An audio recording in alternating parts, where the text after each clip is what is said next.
제사상 앞에서 만호의 손에서 젓가락이 쾅 하고 떨어졌다.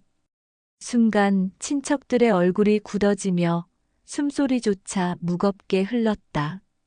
부모 제삿날에 저럴 수가 있나라는 분노 섞인 속삭임이 터져 나왔다.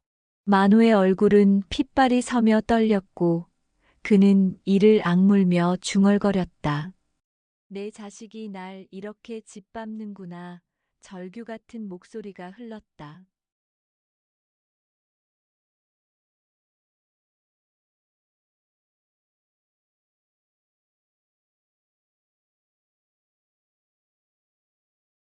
경기도 외곽, 낮은 산자락에 둘러싸인 오래된 한옥 마을이 있습니다.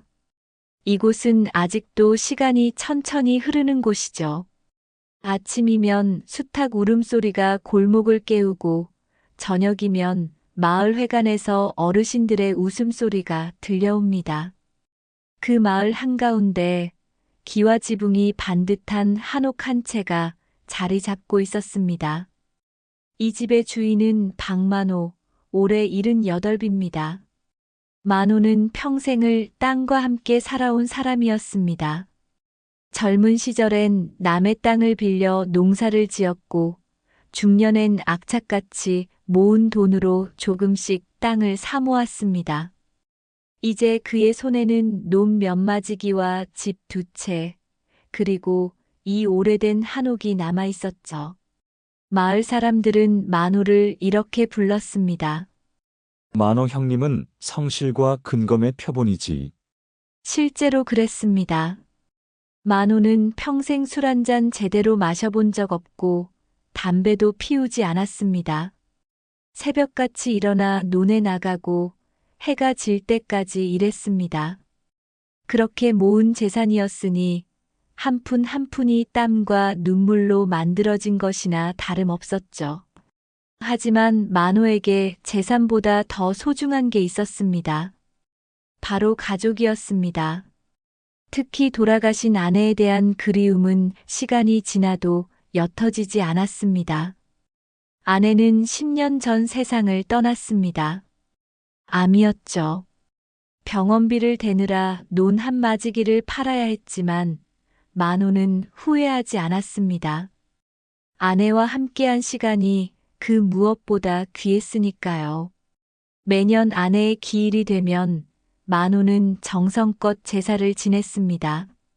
제사상에는 아내가 좋아하던 음식들이 빠짐없이 올라갔습니다. 고등어구이, 나물 3가지, 그리고 손수 만든 송편까지. 만호는 제사상 앞에 앉아 아내에게 말을 걸곤 했습니다. 여보, 올해도 우리 철수 녀석이 오려나 모르겠소. 요즘 애들은 바쁘다고만 하니 걱정이요. 철수는 만호의 아들입니다. 장남이죠. 올해 45인 철수는 서울에서 회사를 다니고 있습니다. 그럭저럭 괜찮은 직장이라고 했습니다. 며느리 윤지혜는 42인데 역시 서울에서 직장 생활을 합니다. 부부는 강남 쪽 아파트에서 살고 있었죠. 만호는 아들 부부를 자랑스러워했습니다. 우리 철수는 서울 가서 잘 살고 있다고 마을 사람들에게 말하곤 했습니다. 하지만 속마음은 달랐습니다. 철수가 집에 오는 횟수가 점점 줄어들고 있었거든요. 명절에도 제삿날에도 자주 빠졌습니다. 전화를 하면 늘 같은 대답이었습니다. 아버지, 차가 너무 막혀요. 이번엔 못 갈 것 같아요. 일이 많아서요. 다음에 꼭 갈게요. 만호는 이해하려고 애썼습니다. 요즘 젊은 사람들은 다들 바쁘다지. 서울은 시골과 다르겠지. 하지만 가끔씩 가슴 한편이 쓰라렸습니다. 특히 아내 기일날 철수가 오지 않을 때면 제사상 앞에 홀로 앉아 눈물을 흘리기도 했습니다. 만호에게는 철수 말고도 자식이 둘 더 있었습니다. 둘째 아들은 부산에서 작은 식당을 운영했고, 막내딸 박은주는 인천에서 남편과 함께 살고 있었습니다. 은주는 40인데 가끔 아버지를 찾아와 집안일을 거들곤 했습니다. 둘째 아들도 바쁜 와중에 시간을 내서 명절엔 꼭 내려왔죠.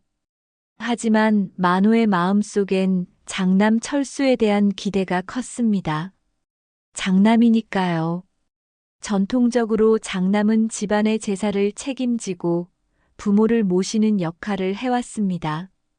만호도 그렇게 자랐고 그 전통을 철수에게도 물려주고 싶었습니다.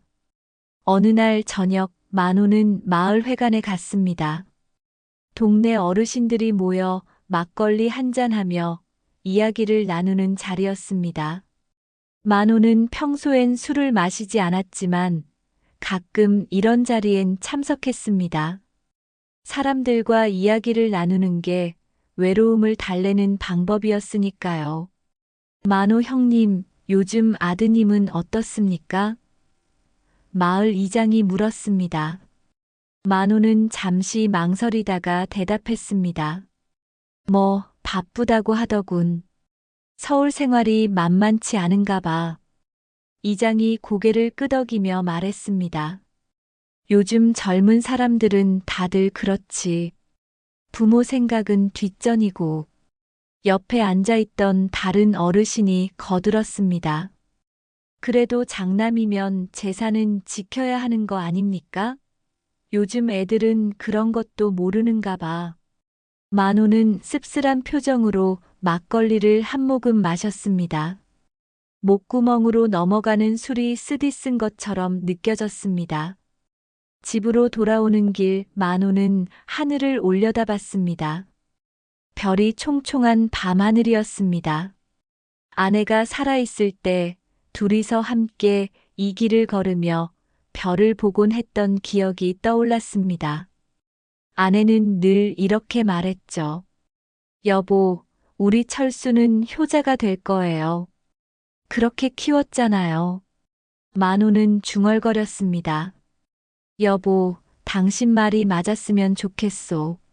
하지만 요즘 보면 피는 물보다 진하다 했는데 내 피는 저 아이들에게 너무 묽게 섞였나 보오. 그의 목소리는 밤 공기 속으로 사라져갔습니다.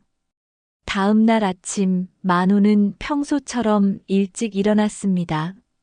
뒷마당에 있는 텃밭을 돌보고 집 앞 평상에 앉아 아침 햇살을 맞았습니다.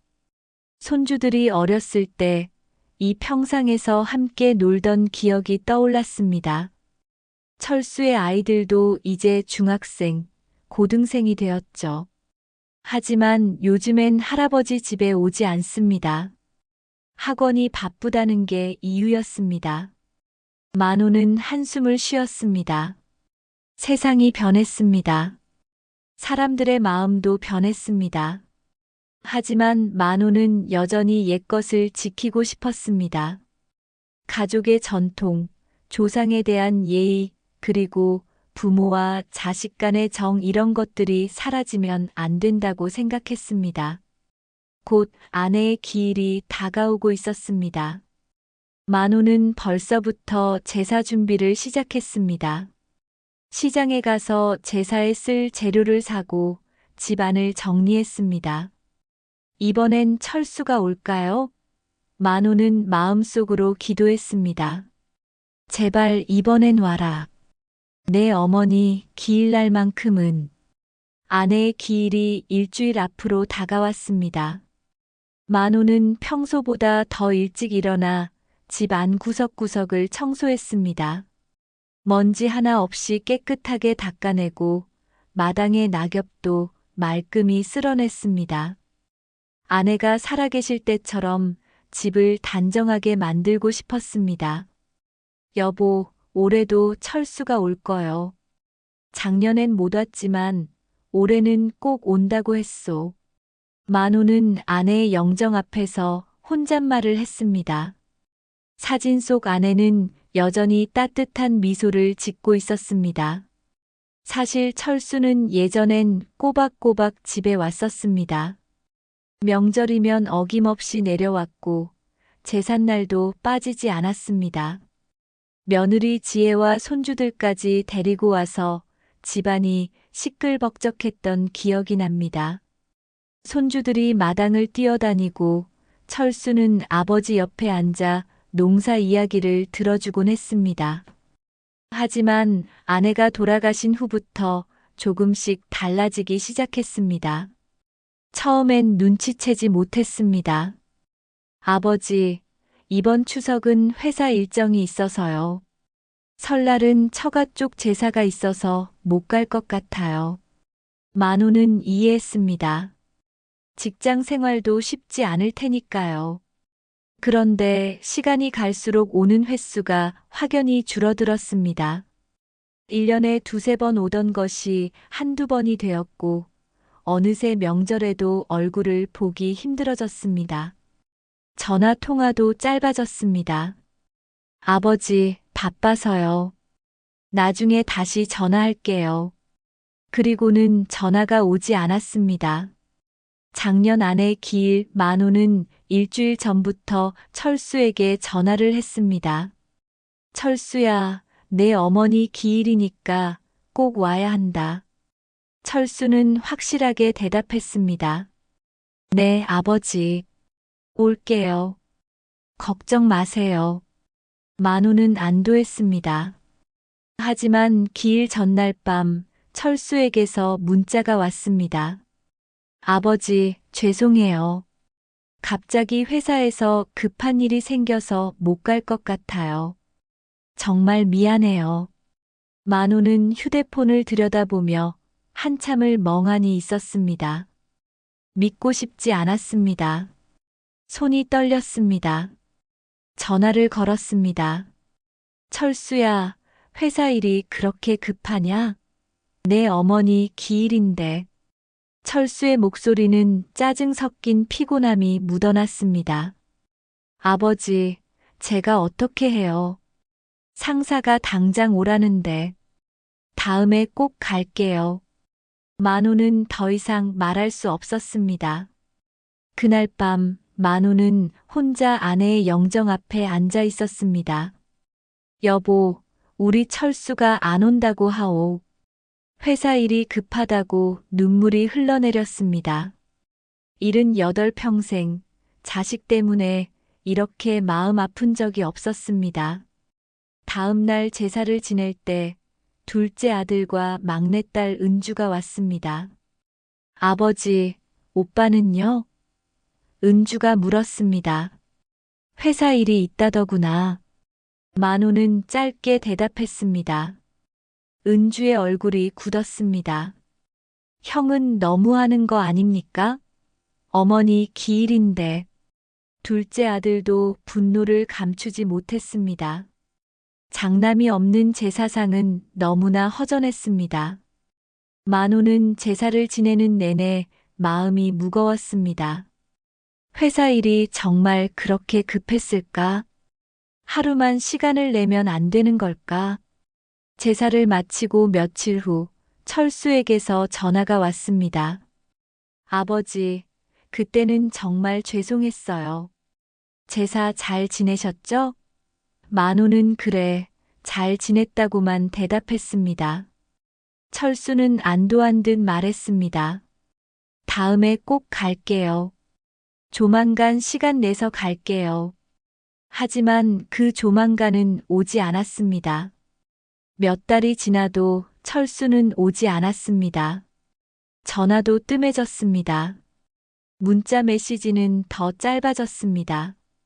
네, 알겠습니다. 죄송해요. 만호는 점점 외로워졌습니다. 어느 날 저녁 마을회관에서 만호는 다른 어르신들과 이야기를 나누고 있었습니다. 요즘 자식들은 부모를 뭐로 보는지 모르겠어. 한 어르신이 한탄했습니다. 이장이 만호를 보며 물었습니다. 만호 형님, 아드님은 요즘 자주 옵니까? 만호는 잠시 망설이다 대답했습니다. 뭐 바쁘다고 하더군. 어느 어르신이 투덜거렸습니다. 바쁘면 다 되는 줄 아나 봐. 부모가 뭔지도 모르는 것들이야. 만호는 아무 말도 하지 않았습니다. 가슴이 답답했습니다. 자식을 욕하는 말을 들으니 자신이 욕먹는 것 같았습니다. 집으로 돌아오는 길 만호는 깊은 생각에 잠겼습니다. 내가 철수한테 부담을 준 걸까? 하지만 이내 고개를 저었습니다. 아니야.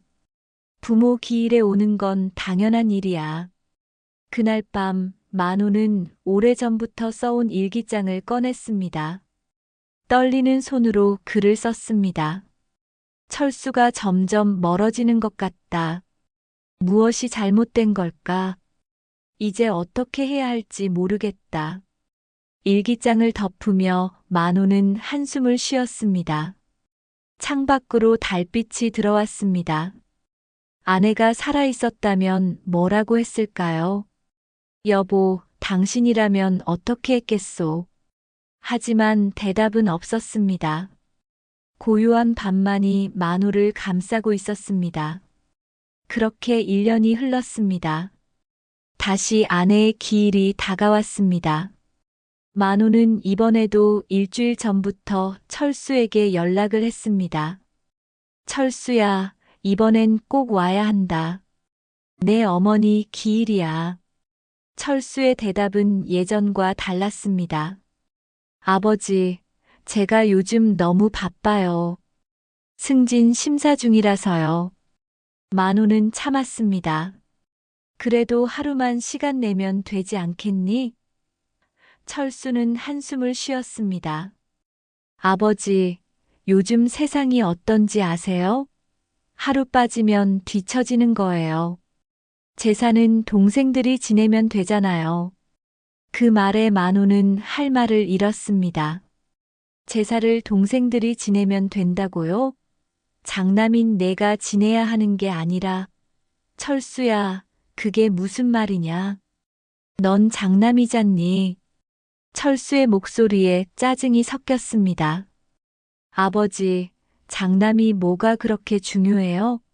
시대가 변했어요. 전화를 끊고 나서 만호는 한참을 멍하니 앉아 있었습니다.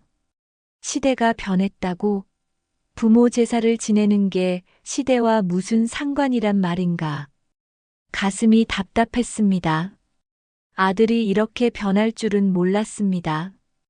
며칠 후 만호는 다시 전화를 걸었습니다. 이번엔 며느리 지혜가 받았습니다. 아버님, 철수는 지금 회의 중이에요. 만호는 조심스럽게 말했습니다. 며느리, 이번 제삿날엔 꼭 와야 한다고 전해주게. 시어머니 기일인데.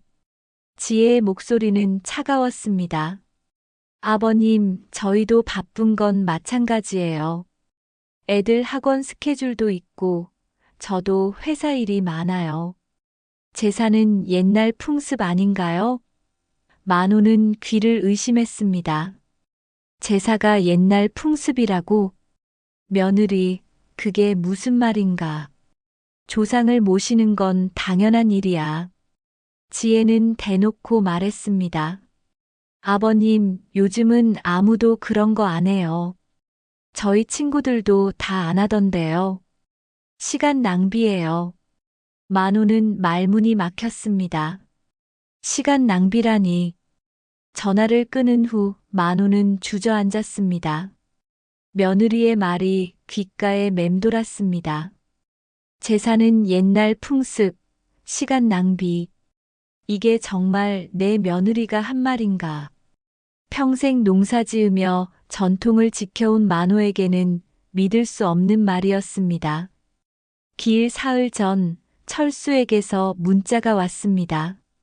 아버지, 이번에도 못 갈 것 같아요. 회사에서 워크숍이 잡혔어요. 양해 부탁드려요. 만호는 휴대폰을 보며 손을 떨었습니다. 워크숍? 어머니 기일보다 워크숍이 중요하단 말인가? 만호는 다시 전화를 걸었습니다. 철수야, 워크숍이 꼭 그날이어야 하니 다른 날로 바꿀 수는 없겠니? 철수는 화를 냈습니다. 아버지, 그게 제 마음대로 되는 줄 아세요? 회사에서 정한 건데요. 제발 이해 좀 해주세요. 이해를 해. 내 어머니 기일인데. 만호의 목소리도 높아졌습니다. 철수는 소리쳤습니다. 어머니는 이미 돌아가셨잖아요. 죽은 사람보다 산 사람이 중요하지 않아요? 저는 살아야 한다고요. 철수는 일방적으로 전화를 끊어버렸습니다. 만호는 휴대폰을 들고 멍하니 있었습니다. 죽은 사람보다 산 사람이 중요하다. 철수가 한 말이 머릿속에서 맴돌았습니다. 가슴이 무너져 내리는 것 같았습니다. 이렇게 키운 자식이 이런 말을 하다니. 은주에게 전화를 걸었습니다. 은주야, 내 오빠가 만호는 말을 잇지 못하고 흐느꼈습니다. 은주가 놀라며 물었습니다.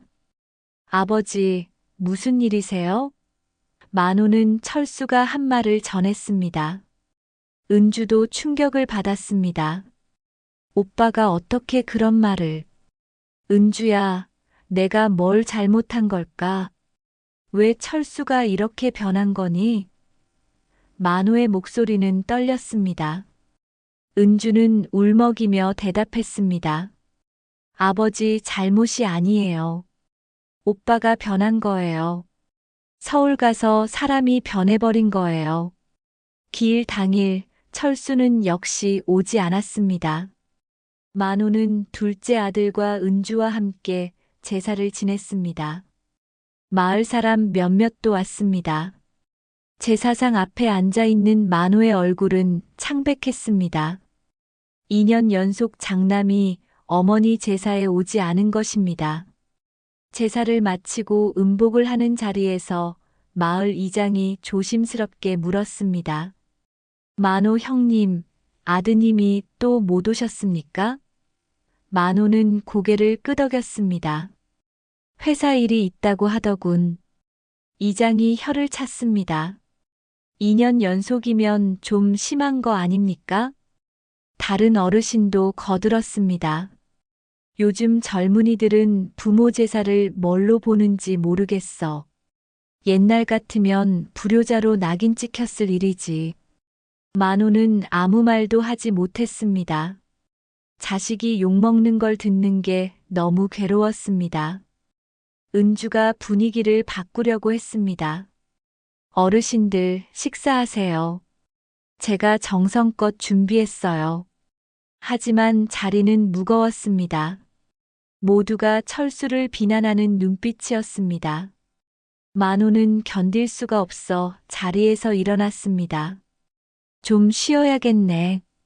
방으로 들어가 누운 만호는 천장을 바라봤습니다. 아내의 영정이 눈에 들어왔습니다. 여보, 우리 철수가 완전히 달라졌소. 이제 뭘 어떻게 해야 할지 모르겠소. 눈물이 흘러내렸습니다. 그날 밤 만호는 잠을 이룰 수 없었습니다. 철수의 변한 모습이 자꾸 떠올랐습니다. 옛날엔 그렇지 않았는데, 착한 아이였는데, 대체 언제부터 이렇게 변한 걸까? 한숨만 나왔습니다. 다음 날 아침, 둘째 아들이 아버지를 찾았습니다. 아버지, 형한테 제가 한마디 해야겠어요. 이건 정말 아니잖아요. 만호는 손을 저었습니다. 됐다. 내 경도 사정이 있겠지. 하지만 속으로는 분노가 끓어올랐습니다. 은주도 말했습니다. 아버지, 오빠는 정말 너무해요. 제가 형수한테 전화할게요. 만호는 고개를 저었습니다. 그만두렴. 더 상처받고 싶지 않구나. 은주는 눈물을 흘렸습니다. 아버지가 얼마나 상처받으셨는데요. 만호는 창밖을 바라봤습니다. 세상이 변했습니다. 자식도 변했습니다. 하지만 만호의 마음만은 변하지 않았습니다. 여전히 가족을 사랑했고 전통을 지키고 싶었습니다. 그게 잘못된 걸까요? 그로부터 몇 달이 흘렀습니다. 만호는 철수와의 연락을 거의 끊다시피 했습니다. 전화를 걸어도 받지 않았고 문자를 보내도 답장이 없었습니다. 가끔 짧은 메시지가 올 뿐이었습니다. 잘 지내세요. 건강하세요.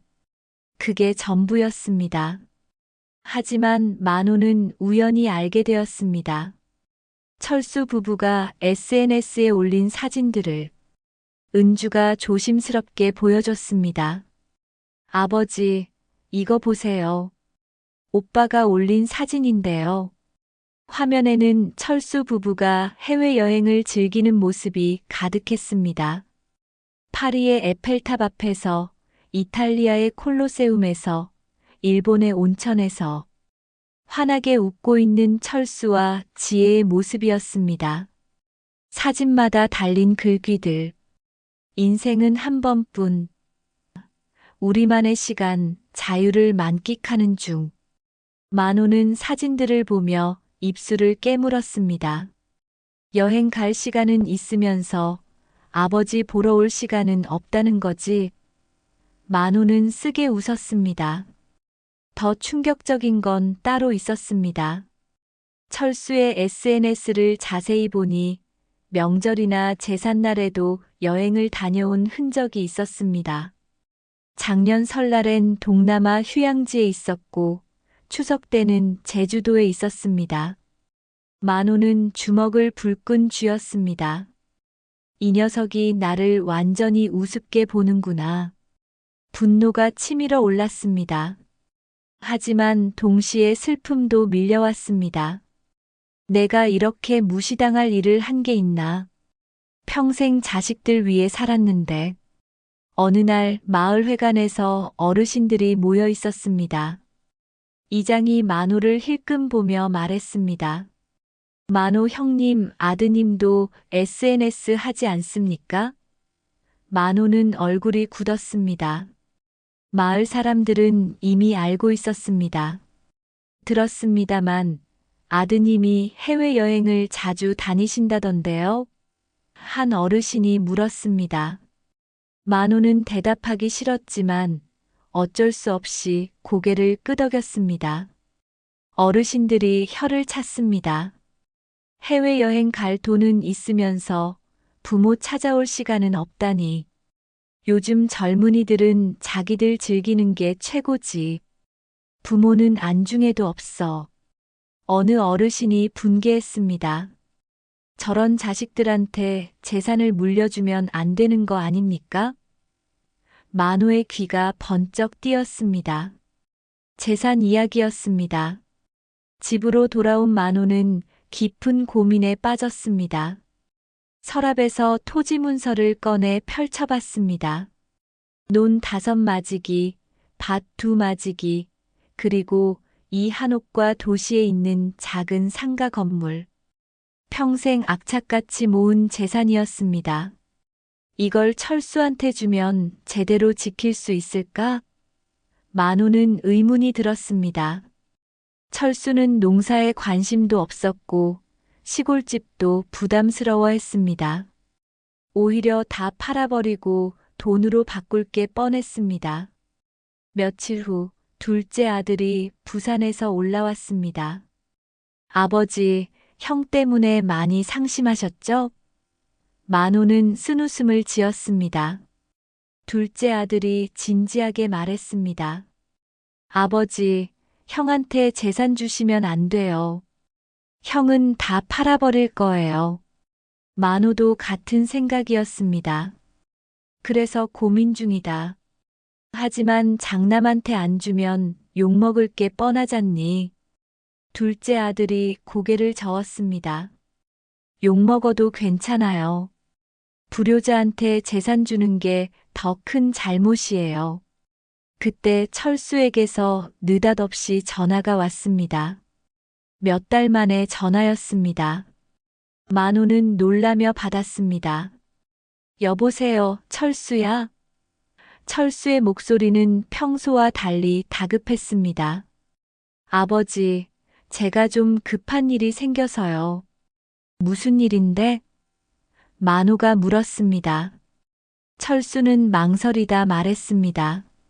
사업 아이템이 하나 생겼는데 투자금이 좀 필요해서요. 아버지, 땅 하나만 팔아서 저 좀 도와주실 수 있으세요? 만호는 귀를 의심했습니다. 땅을 팔아서 돈을 달라고? 철수야, 그게 무슨 소리냐? 그 땅은 조상 대대로 내려온 땅이야. 철수는 답답하다는 듯 말했습니다. 아버지, 요즘 누가 땅으로 재산 갖고 있어요? 현금이 최고죠. 저 좀 도와주세요. 이번 사업 성공하면 아버지한테 2배로 갚을게요. 은주가 장을 보고 돌아왔습니다. 아버지, 오늘 시장에서 형수 이야기 들었어요. 만호가 고개를 들었습니다. 무슨 이야기? 은주는 조심스럽게 말했습니다. 형수가 친구들한테 자랑했대요. 곧 큰 돈 생긴다고. 아버지 재산 받아서 사업한다고. 그러면 강남에 큰 집 사서 살 수 있다고. 시골은 이제 안 내려와도 된다고 그랬대요. 만호는 분노로 온몸이 떨렸습니다. 내가 죽기도 전에 벌써 내 재산을 나눠 가지고 있구나. 은주가 울먹였습니다. 아버지, 오빠 부부가 정말 너무해요. 어떻게 그럴 수가 있어요? 이건 사람이 할 짓이 아니에요. 그날 저녁 마을 사람들이 만호의 집 앞에 모였습니다. 소문이 온 동네에 퍼진 것입니다. 이장이 분개하며 말했습니다. 만호 형님, 이건 참을 수 없는 일입니다. 아버지 살아계신데 재산 나눠 가진다고 떠들고 다니다니. 다른 어르신들도 거들었습니다. 형님, 저런 자식한테는 한 푼도 주면 안 됩니다. 호적에서 파버리셔야 합니다. 불효자는 벌을 받아야 합니다. 만호는 아무 말도 하지 못했습니다. 너무나 부끄러웠습니다. 평생 성실하게 살아온 자신이 이렇게 망신을 당하다니. 밤이 되어 사람들이 돌아간 후 만호는 서재에 혼자 앉아 있었습니다. 책상 위에 놓인 가족 사진을 보았습니다. 철수가 어렸을 때 찍은 사진이었습니다. 아버지 무릎에 앉아 환하게 웃고 있는 어린 철수. 저 아이가 이렇게 변할 줄은 몰랐지. 다음 날 둘째 아들이 다시 찾아왔습니다. 아버지, 형 때문에 온 동네가 떠들썩합니다. 이제 뭔가 조치를 취하셔야 해요. 만호는 고개를 끄덕였습니다. 둘째 아들이 제안했습니다. 아버지, 형을 한번 불러서 제대로 이야기하세요. 마지막 기회를 주는 거예요. 그래도 안 되면 그때 가서 결정하시고요. 만호는 망설였습니다. 철수를 다시 보고 싶지 않았습니다. 하지만 마지막 기회는 줘야 할 것 같았습니다. 그래야겠지. 마지막으로 한 번 더 기회를 주마. 둘째 아들이 안도하며 말했습니다. 그게 좋으실 것 같아요. 형도 아직 정신 차릴 수 있을 거예요. 만호는 철수에게 문자를 보냈습니다. 철수야, 이번 주말에 집에 와라. 할 이야기가 있다. 한참 후에 답장이 왔습니다. 아버지, 바쁜데요. 무슨 일인데요? 만호는 다시 문자를 보냈습니다. 중요한 일이다. 꼭 와야 한다. 내 인생의 중요한 일이야. 철수는 마지못해 대답했습니다. 알겠어요. 토요일 오후에 갈게요. 만호는 휴대폰을 내려놓고 깊은 한숨을 쉬었습니다. 이번이 마지막이다. 철수야, 내가 어떻게 나오느냐에 따라 모든 게 결정될 거다. 이제는 내 마음도 정해야 할 때가 왔어. 주말이 되었습니다. 토요일 오후 철수 부부가 차를 몰고 도착했습니다. 오랜만에 보는 아들과 며느리였습니다. 하지만 만호의 가슴엔 반가움보다 무거운 감정이 자리 잡고 있었습니다. 철수는 차에서 내리자마자 시계를 보며 말했습니다. 아버지, 시간이 없어서요. 빨리 얘기하세요. 만호는 그 모습에 가슴이 무너졌습니다. 아버지를 보러 온 것조차 귀찮아하는 아들. 며느리 지혜는 차 안에서 휴대폰만 들여다보고 있었습니다. 인사조차 제대로 하지 않았습니다. 만호는 참았습니다. 들어와서 이야기하자. 거실에 마주 앉았습니다. 만호는 천천히 입을 열었습니다. 철수야, 내가 요즘 뭘 하고 다니는지 다 알고 있다. 철수는 눈을 피했습니다. 무슨 말씀이세요? 만호는 단호하게 말했습니다. 내 며느리가 내 재산을 미리 나눠 가진다고 떠들고 다니더구나. 강남에 큰 집 사겠다고. 철수의 얼굴이 빨개졌습니다. 그건 지혜가 실수로 한 말이에요. 농담이었어요. 만호는 고개를 저었습니다. 농담? 온 동네 사람들이 다 아는데 농담이라고? 내 입에서 나온 말도 있더구나. 아버지 땅 팔아서 사업한다고. 철수는 짜증을 냈습니다. 아버지, 그게 뭐가 잘못됐어요? 어차피 제가 물려받을 재산 아닙니까? 미리 받아서 투자하는 게 더 낫잖아요. 아버지가 돌아가시고 나서 받으면 늦어요. 만호는 귀를 의심했습니다. 내가 죽기를 기다리는 말투였습니다. 철수야, 지금 내가 무슨 말을 하는지 아니? 만호의 목소리가 떨렸습니다. 철수는 대놓고 말했습니다. 아버지, 솔직히 말할게요. 아버지 재산은 어차피 제 거예요. 장남이니까요. 그걸 왜 지금 안 주시는 건지 모르겠어요. 만호는 숨이 막혔습니다. 내가 정말 내 아들이 맞느냐?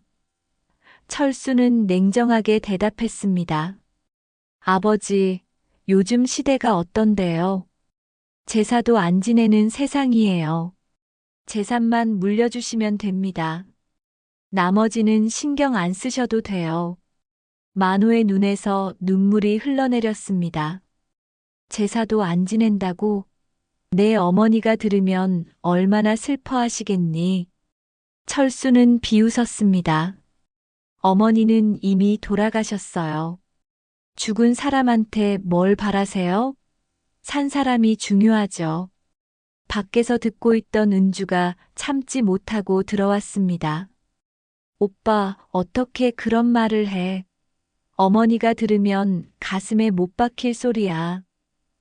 철수는 은주를 노려봤습니다. 내가 뭔데 끼어들어? 넌 받을 것도 없으면서. 은주가 울먹였습니다. 오빠, 돈이 그렇게 중요해? 가족이 뭔지 정말 몰라. 철수는 코웃음을 쳤습니다. 가족?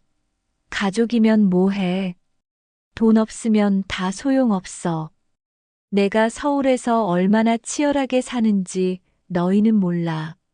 만호는 더 이상 참을 수 없었습니다. 나가라. 당장 이 집에서 나가. 철수는 어이없다는 표정을 지었습니다. 아버지, 왜 그러세요? 사실대로 말했을 뿐인데. 만호는 떨리는 손으로 철수를 가리켰습니다. 내가 내 아들인 게 부끄럽다. 당장 나가.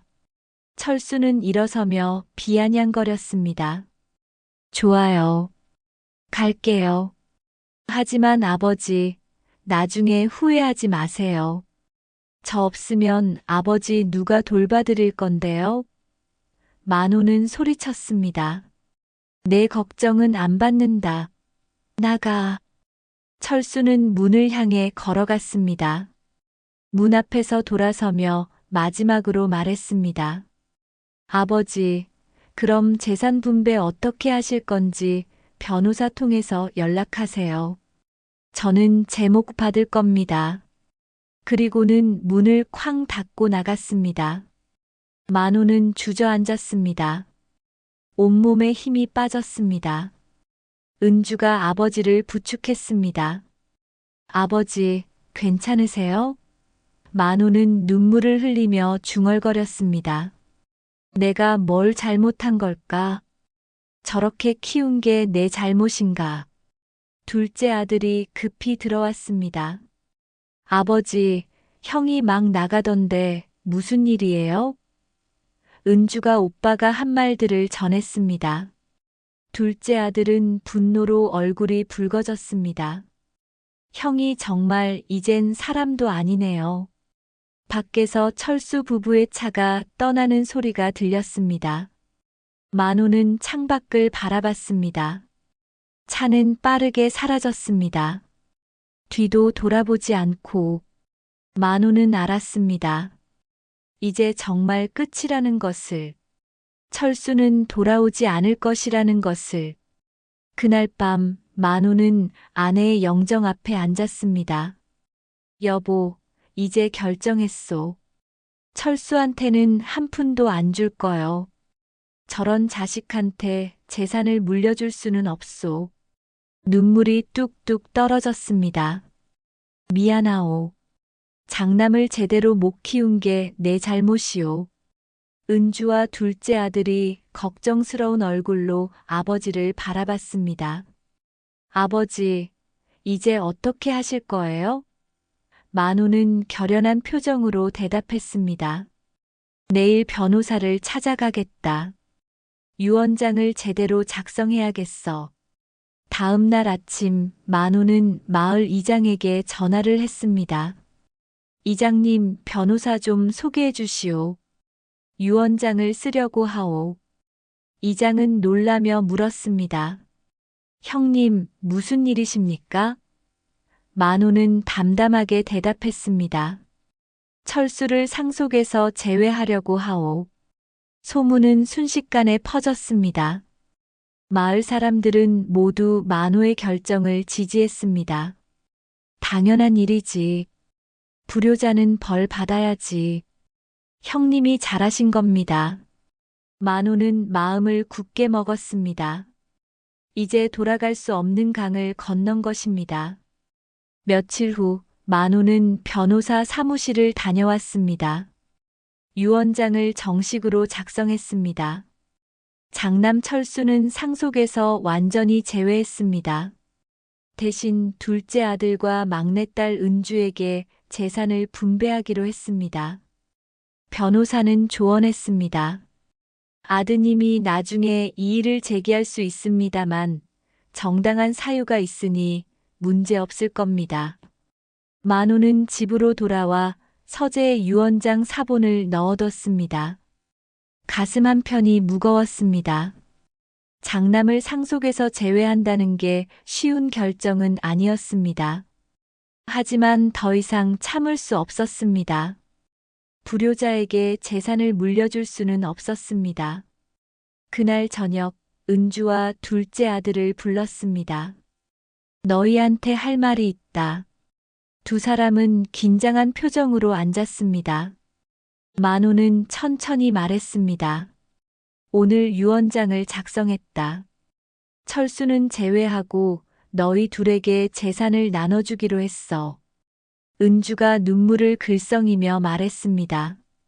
아버지, 그래도 오빠인데. 만호는 고개를 저었습니다. 아니다. 철수는 이미 내 아들이 아니야. 부모를 부모로 여기지 않는 자식은 자식이 아니지.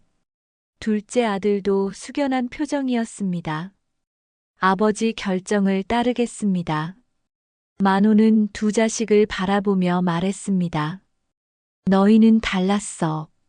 바쁜 와중에도 나를 찾아왔고 내 어머니 제사도 빠지지 않았지. 진짜 효자가 누구인지 이제 알겠구나. 은주가 아버지 손을 잡았습니다. 아버지, 저희가 끝까지 모실게요. 하지만 그때 밖에서 소란스러운 소리가 들렸습니다. 차가 급정거하는 소리, 그리고 고함 소리. 철수의 목소리였습니다. 아버지, 나와보세요. 만호는 눈살을 찌푸렸습니다. 무슨 일이야? 문을 열고 나가자 철수가 며느리 지혜와 함께 서 있었습니다. 철수의 얼굴은 분노로 붉게 상기되어 있었습니다. 아버지, 유언장 작성했다면서요?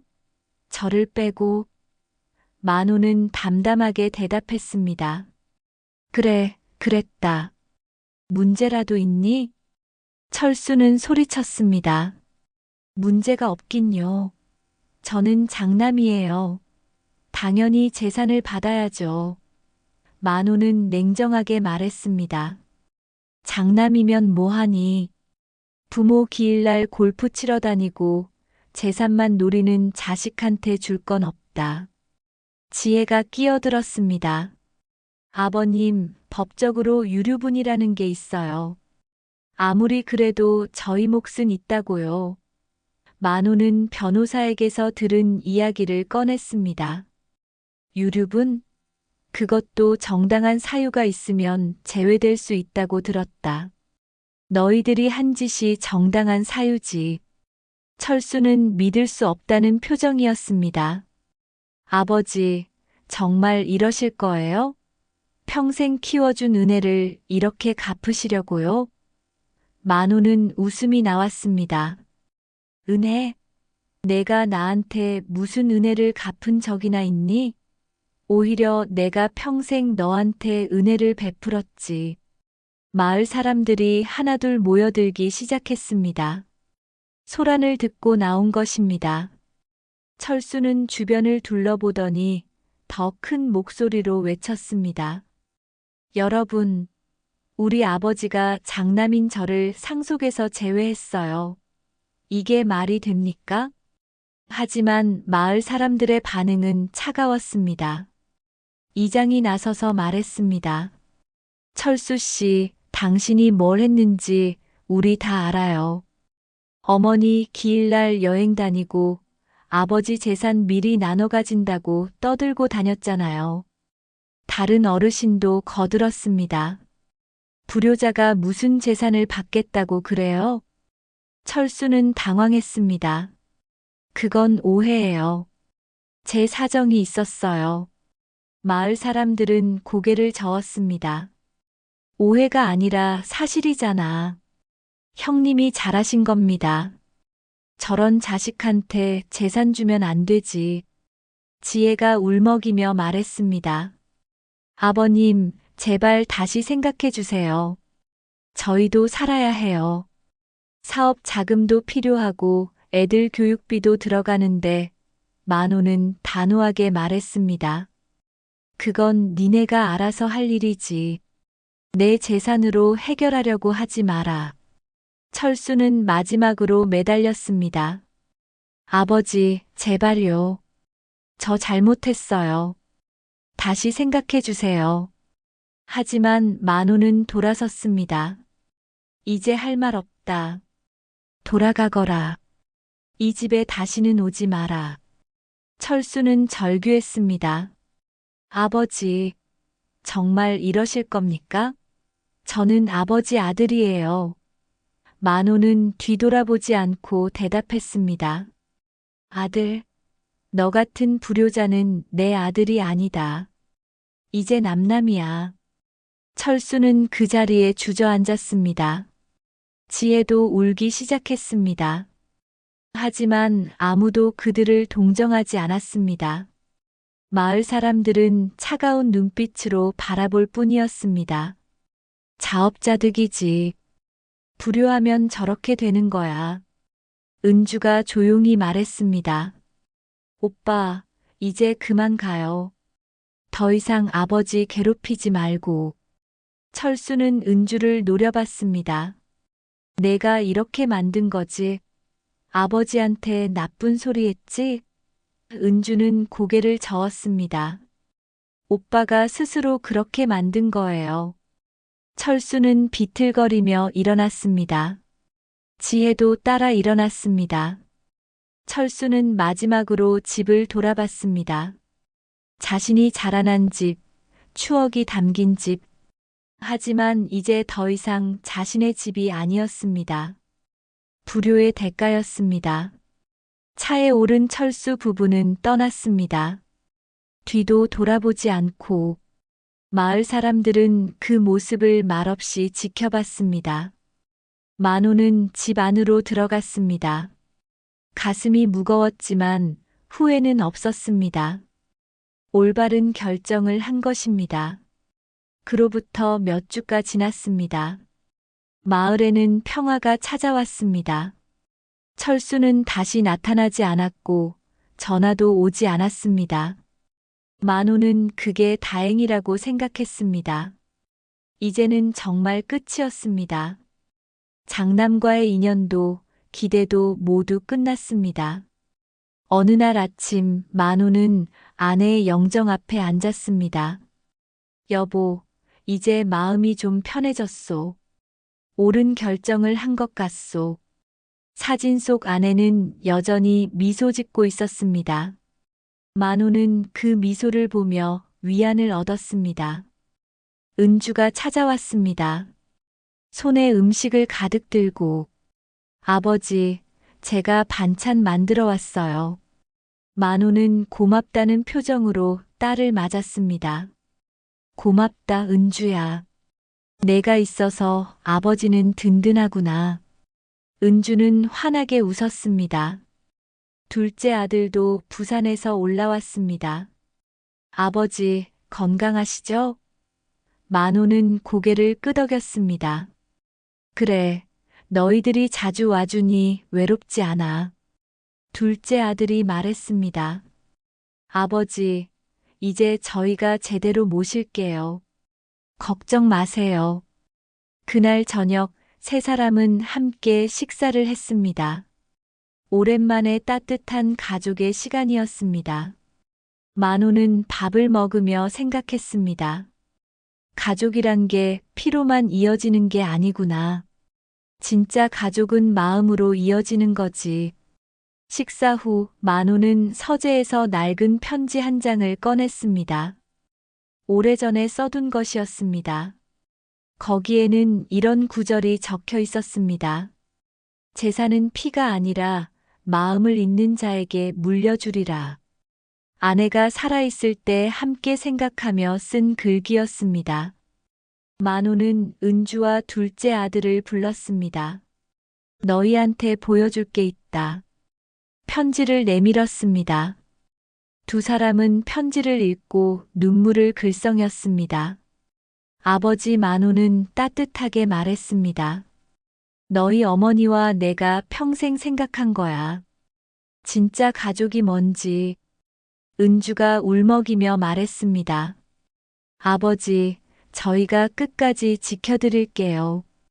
어머니 제사도 가문의 전통도 모든 것을. 둘째 아들도 고개를 끄덕였습니다. 아버지, 저희를 믿으세요. 형과는 달리 저희는 절대 아버지를 실망시키지 않을게요. 만호는 두 자식의 손을 잡았습니다. 고맙다. 너희가 있어서 아버지는 행복하다. 세 사람은 그렇게 손을 맞잡고 앉아 있었습니다. 창밖으로 저녁 노을이 아름답게 물들고 있었습니다. 며칠 후 다시 아내의 기일이 돌아왔습니다. 이번에는 은주와 둘째 아들이 며칠 전부터 내려와 준비를 도왔습니다. 제사상을 정성껏 차리고 집안을 깨끗이 청소했습니다. 만호는 그 모습을 보며 흐뭇했습니다. 제사 당일 마을 사람들도 찾아왔습니다. 이장이 말했습니다. 만호 형님, 올해는 제대로 된 제사네요. 자식들이 다 모였으니. 만호는 미소를 지었습니다. 그래요. 진짜 자식들이 모였지요. 제사를 지내는 내내 만호의 마음은 평온했습니다. 철수가 없어도 괜찮았습니다. 오히려 더 진심이 담긴 제사였습니다. 은주와 둘째 아들은 정성껏 절을 올렸고 어머니를 그리워했습니다. 그게 진짜 효도였습니다. 제사를 마치고 음복을 하는 자리에서 마을 어르신 한 분이 말했습니다. 만호 형님, 올바른 결정을 하셨습니다. 불효자한테 재산 주는 건 선조들께 욕되는 일이지요. 다른 어르신들도 동의했습니다. 형님이 본보기를 보여주신 겁니다. 만호는 고개를 숙였습니다. 본보기까지야 다만 옳은 일을 했을 뿐입니다. 이장이 말했습니다. 요즘 세상에 그게 쉽지 않죠. 자식이라고 무조건 감싸는 부모들이 많은데 형님은 정의를 세우셨어요. 그날 저녁 마을회관에서 종소리가 울려 퍼졌습니다. 평화로운 소리였습니다. 만호는 마당에 앉아 그 소리를 들었습니다. 은주와 둘째 아들이 옆에 앉았습니다. 아버지, 별이 참 많네요. 은주가 말했습니다. 만호는 하늘을 올려다봤습니다.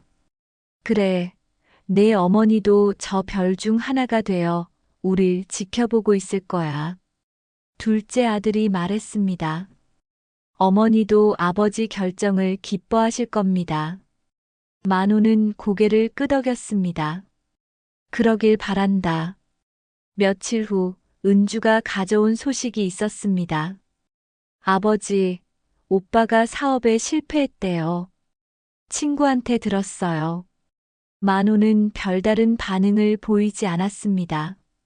그래, 그것 참 안 됐구나. 은주가 조심스럽게 물었습니다. 혹시 도와주실 생각은? 만호는 단호하게 고개를 저었습니다. 아니다. 철수는 이제 내 아들이 아니야. 스스로 선택한 길이니 스스로 헤쳐나가야지. 은주는 더 이상 묻지 않았습니다. 아버지의 마음이 확고하다는 걸 알았습니다. 시간이 흘렀습니다. 계절이 바뀌고 또 한 해가 지나갔습니다. 만호는 건강하게 지냈습니다. 은주와 둘째 아들이 자주 찾아와 함께 시간을 보냈습니다. 손주들도 가끔 와서 할아버지와 놀았습니다. 따뜻한 가족의 시간이었습니다. 어느 봄날, 만호는 마당에 앉아 벚꽃을 바라보고 있었습니다. 아내가 좋아하던 나무였습니다. 꽃잎이 바람에 흩날렸습니다. 아름다운 광경이었습니다. 만호는 중얼거렸습니다. 여보, 우리 이제 걱정 말아요. 제대로 된 아이들이 가문을 지켜줄 거요. 집안에서 은주의 웃음소리가 들렸습니다. 둘째 아들과 손주들의 목소리도 섞여 있었습니다. 시끌벅적했지만 행복한 소리였습니다. 진짜 가족의 소리였습니다. 만호는 미소를 지었습니다. 저녁이 되었습니다. 온 가족이 모여 식사를 했습니다. 만호는 가족들의 얼굴을 하나하나 바라봤습니다. 은주의 따뜻한 미소, 둘째 아들의 든든한 모습, 손주들의 밝은 웃음. 이게 진짜 가족이었습니다. 피보다 진한 마음으로 이어진 가족. 식사를 마치고 만호는 아내의 영정 앞에 섰습니다.